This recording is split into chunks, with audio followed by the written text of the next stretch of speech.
is my first year as a programmer, which is probably why I forgot to introduce myself before.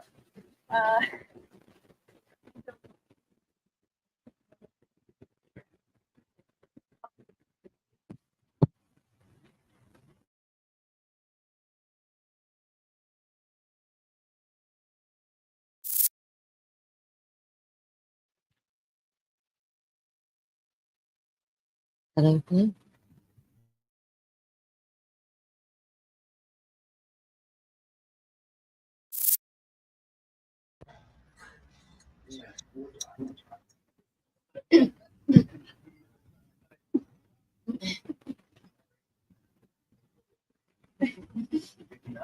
Oh, there's something here. It might not be.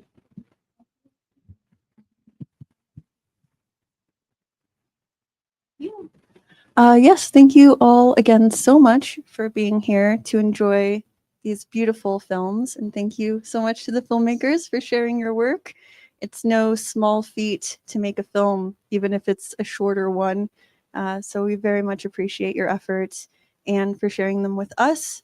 As mentioned before, with some of the programmers or programs here with Mimesis in the intros for those programs, this year, everything, 100% of our programs are from submissions.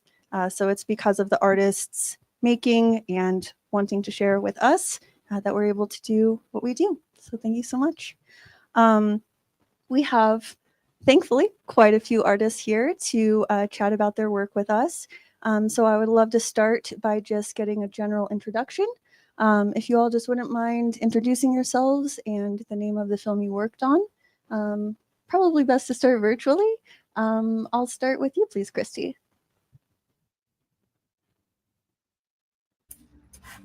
Hi, my name's Christy Guevara Flanagan, and I'm the director of As Long as We Can, about the abortion clinic in Arizona.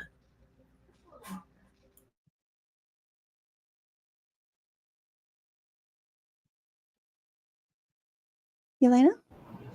I'll go next. Hi, everyone. I'm Yelena Glusman, and I am the director of the film about stenographers, Invisible Machines. And then I think we can just go down the line, starting with you, please, Dan. Dan Schneidkraut, Subhuman Services. Hi, Sam Drake. My film is Suspicions About the Hidden Realities of Air, the 16mm film about Cold War era radiation testing. Hi, Liz Roberts. Mine was Love is the Drug, about the Santa Cruz Needle Exchange program. Thank you. And I wanted to start actually by bringing up a line from one of your films, Liz. So I'm glad we ended on you there with the intros. In Love is a Drug, there's a bit where there's a line that says, "Where's the positive in these stories? The positive is in telling and in listening." And I feel like that's such a linchpin for this program because these are such heavy themes to hear and to live with. And as much as it is a weight, it's also a positive in being able to share and to listen. And also in the film, there is the comment about how intense it is to be so vulnerable. And in watching these films and spending so much time with them, I feel the very personal nature, not only in the people in these films who are sharing their stories, but from the perspective of a filmmaker, having to spend so much time, getting to spend so much time with these topics, taking them into your daily life, thinking about them, and then trying to find a way to express those feelings and those subjects in a way that can convey their gravity and share in a meaningful way. And so I wonder, as you take on the weight of these issues and internalize them through the process of making these films, how do you as filmmakers see your role as an artist in these spaces? And if it's something you want to speak on, which I know it's rather personal, how do you grapple with some of the despair that's inherent when handling these topics? And Liz, if you don't mind, since I felt that your film, I drew a few quotes from that, I wonder if you might start us off. Sure. Yeah. Yeah, that quote is from Edith Springer, who's considered the godmother of harm reduction, and she wrote an intro to one of the junk food zines or a piece for it. And when Heather was interviewing all these kids who would come to the program, and then just by hand transcribing everything and making these zines, I don't think she even knew she was really like doing ethnography. But she just felt like it was important for people to be able to tell their stories, and she didn't edit them. It was like word for word what you said, I'm putting in this. Unfortunately, that doesn't make a good film in the same way that maybe it makes a good zine. So I think for me, working with, I'm kind of in a moment in my practice too where I'm only making films about things that I've actually lived in my life. I don't think that that's how people have to make films. I think there are ways to responsibly tell stories across difference, but I'm just in a moment where, like, if I don't have the lived experience, I'm not doing it. So yeah, I guess I think that really helps because we are able to connect on that. I think just working really closely with people and making sure that they're making decisions with me and that they're okaying everything that I'm showing everyone, which is hard because I don't want to give up that control. This is my film. I want to make it, the way that I want to, but like really making sure that everybody's okay before it goes out into the world is kind of helps, I think, for me when the topics are difficult or when there's a lot of and there's, for me, working with the harm reductionists who don't work in the arts, but they're similarly being defunded in the same way that the arts are right now, but they actually are not. They're like, well, we know what to do now because we've existed, without funding. The arts can exist without funding also. It sucks, but it's possible. So I think that there's some hope in that I found kind of in the little manifesto at the end. Yeah. In the work, the piece that I made, there's kind of reflecting on the past and the way that the Cold War, in a sense, has like never really ended, and that these systems still manifest in our daily lives. I mean, I think of your film, even just these small ways that we, experience bureaucracy and like a lack of like access to information. Oftentimes, I've also been on those calls where you're like waiting to, get, during COVID in particular, trying to get unemployment, those things. And so I think there is a feeling partially of hopelessness that can be that these systems repeat themselves. However, I do think in kind of putting the way that I think put my films together and thinking of like poetic forms and ways to, you're given a lot of information, and purposefully that information is difficult to access and difficult to put together. This idea of embedded studies that's brought into the work. It's we're not meant to understand the like superstructure that is kind of controlling us. But I would say like in your film, I see a hope maybe in a way that there's a kind of parapolitics that my film is concerned with, these sort of structures that are outside, the ways that we might see politics as being framed. And so maybe there's, I think, a hope in thinking about how we can look at information and how we can work outside of these structures that we're often, not in control of. So I think maybe the hope isn't particularly in my film as it's presented, but maybe in the ways that information can be presented and can be organized, and the access that we have to information.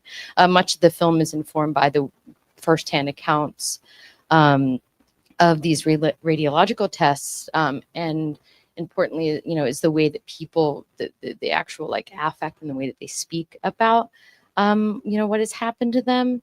And so I think perhaps maybe just, that as a structure, the way that we can organize information seems hopeful. I think we can find new structures. I can go next. So what resonated with me in all of these films was the feeling that institutions are failing us all. And it's often by design. And it feels like the people creating these institutions and systems are absolute fucking ghouls. And they want to steal our time and our humanity. And I feel like making things like this is a way to steal some of that back.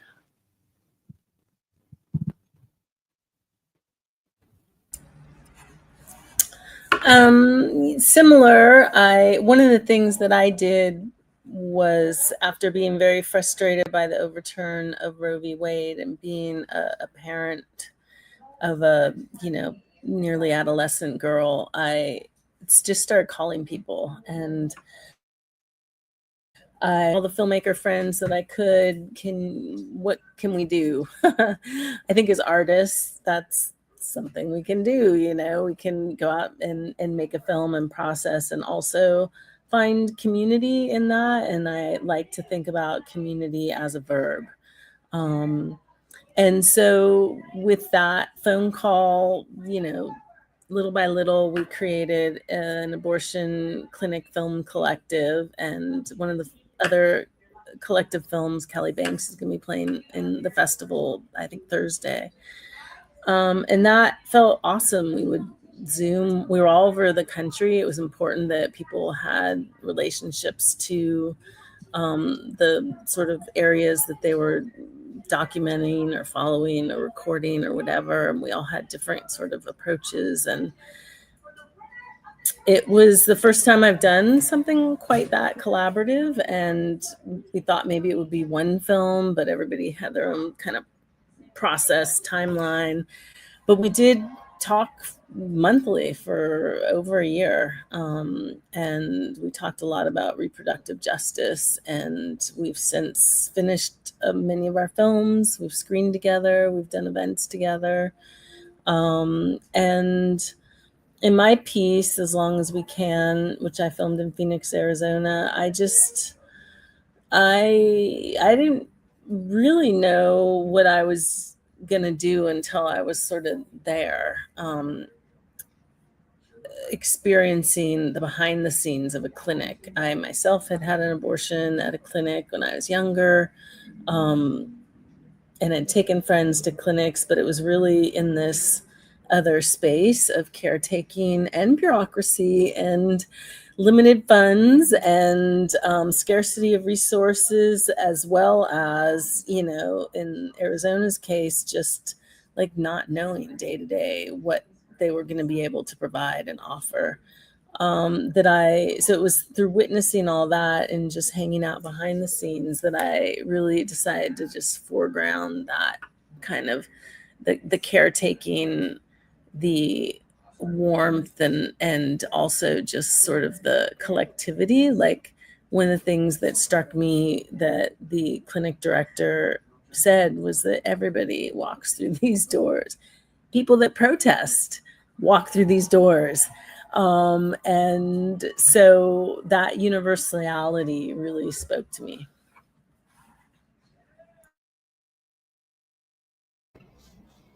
That's so rad, Christy. I love that. And I love the sort of like the collaborative aspect of the filmmaking. And what a wonderful bunch of films. Such a pleasure to encounter them and all of you guys. I guess going back to what I remember the question being about the sort of if there's any tension between the artistry and kind of one's impulses as an artist versus an accountability to change in the real world.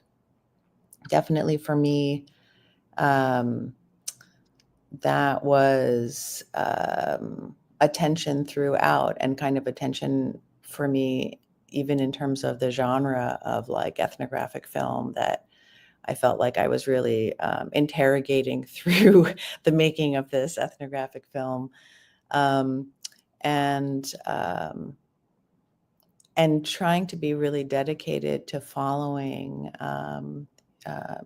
the event and this community, stenographers, card captioners, in ways that are respectful. So, on the one hand, like, for example, not showing the face of the sort of the protagonist, card captioner, which was at her request, but also then became a kind of constitutive part of the film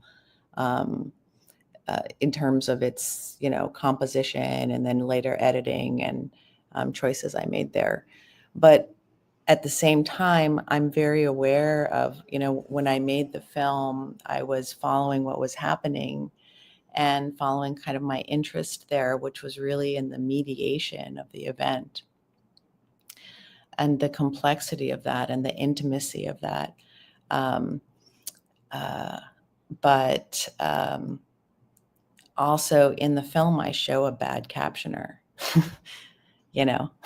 and that already, is like in a world where captioning, real-time captioning by human beings is still under ever more threat from automation. Showing a captioner who's failing in that moment is potentially a very loaded kind of act that I'm very aware of being, of having a lot of ambivalence around. So,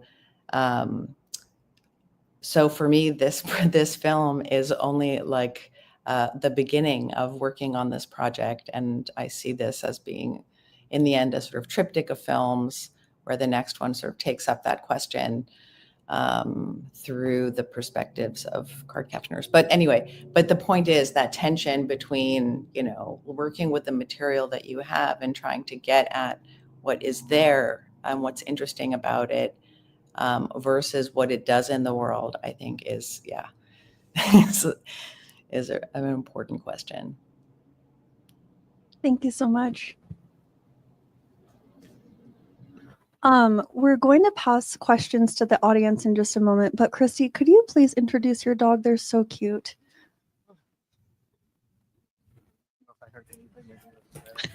This is Galaxy, my little Chihuahua mix, something or other. Thank you for joining us, Galaxy. Yes, we'd love to take some questions from the audience. We have a mic floating around. I can't see the last name, but Miss Elena, I had a question about your film and about what went into your decision about when to not have the audio, like especially towards the scene at the end when we just see the woman pointing on the paper. I mean, I love that choice that you made throughout the film, and I was just wondering what went into your decision to specifically when to do that. Well, partially, it's working with the material that I had, but also I really wanted to make palpable, I wanted for it to be feelable how much and how complex and nuanced it is when you have a layer of like a modality like sound or vision or, and that this kind of seemingly simple binary between hearing and not hearing or sound and not sound or, text and no text is not really a binary, that in fact, we're constantly engaging with the world fully, even when we're engaging without, for example, sound in the conventional sense. So cutting out all of the sound in that last sequence was a way to end the film in a really strong, like making a strong stance that in the silent, like taking out all of this information about the scene actually still leaves quite a beautiful sequence where you can feel something about what she's talking about there already, and how do we do that? And so like I wanted to both begin and end the film on this very strong kind of insistence on the complexity and the richness of the event in either modality or both modalities, that translating between them is effortful and requires interpretation and accountability. Yeah. Yeah. Thank you.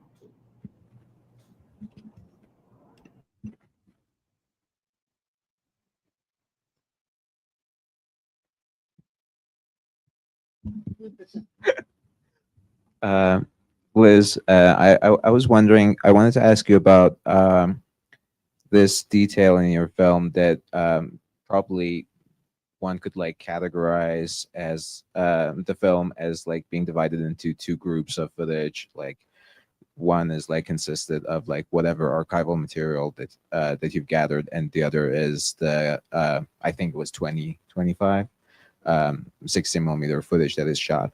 And I don't know if this was consistent throughout the whole film, but I noticed it in a lot of occasions that the archival footage that is playing a major role in kind of like telling this story is kind of like overlaying and I would say kind of oppressing the 2025 footage that is underneath it. And this gave me a sense of I don't know, the future is there, and it is this moment that is kind of like controlling it or keeping it down, and that there would be like some sort of like friction there between these two moments. But I just generally wanted to hear about like your editing logic and how you're creating like this mosaic of like different temporalities in the image. Yeah, thank you, Mara. There was a lot of material to work with that was, there's videotape, there's like all this paper ephemera, there's and I it's so tactile, this archive, and this film was made in conjunction with an exhibition too, and I wanted it to be that's why I'm not someone who only shoots on film, but I wanted to shoot on the contemporary footage on film for this.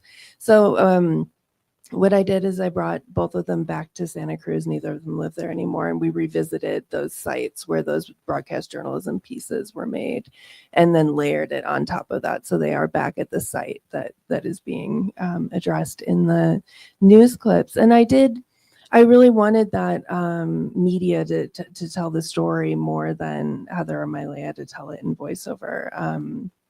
You do hear both of their contemporary voices too, but I was thinking also, I just have this kind of my own personal manifesto about like how time doesn't pass, it accumulates. And so I think I wanted this accumulation of those temporalities. And also just there's this beautiful thing, like no one expected Milea to live. She was born HIV positive during a time where people die. She mentions that just like about life expectancy, but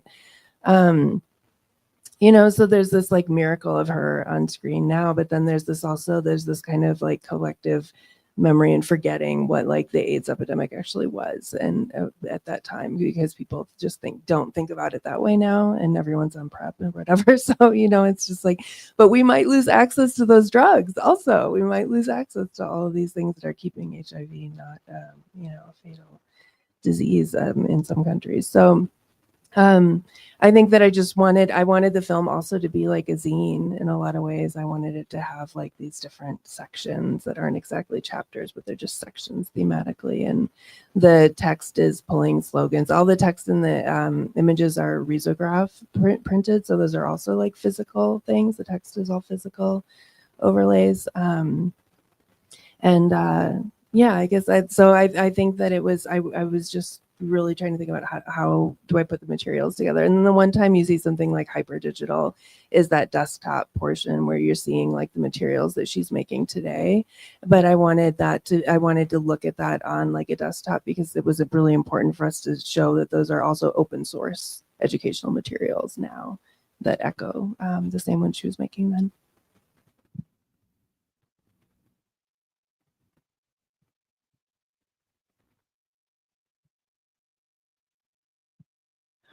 All right. Well, I think we're going to wrap it up.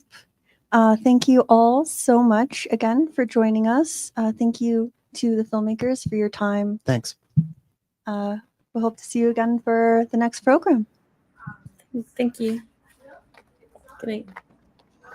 Thank you.